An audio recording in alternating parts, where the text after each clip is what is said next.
Hello, everyone, and welcome again to another signing with CodeSign Secure.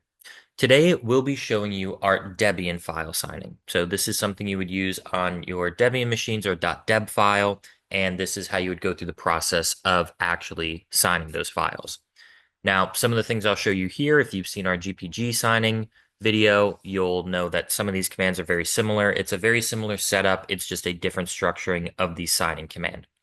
But if I go ahead and run this command here, first we can take a look and we can actually see our agent, our GPG agent running.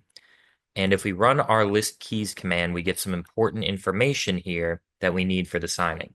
So here we get the hash of the key itself. So we know what key we're using. We can see the imported key, our certain role test key is here, and what administrator or what email is attached to that certificate or key. And if we actually go ahead and run our signing command, this is a little bit simpler than signing with GPG. So when we did it with GPG signing, we provided the hash of the key itself that is being used for signing. In this case, we don't actually provide that here. We're just saying depackage signature, and then we provide the sign, and we provide the actual file being signed. So if we go ahead and run this, we'll see some warnings here, nothing to worry about. It's just basically saying certain permissions on this directory are unsafe. So there's no issue with that.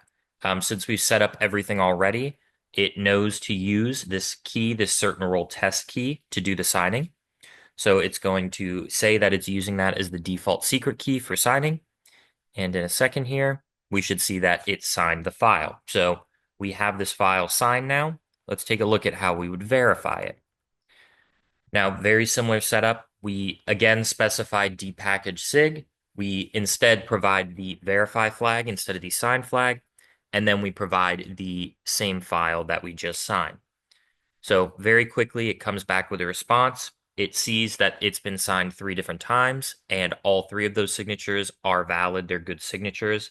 But we can tell, the latest one, this GPG Builder 1, should be our latest signing of it. And we very quickly see, how simple it is to sign these Debian files and to verify them as well. So thank you all, as always, for joining and taking a look at our different signing capabilities with CodeSign Secure. We hope to see you in our next signing video.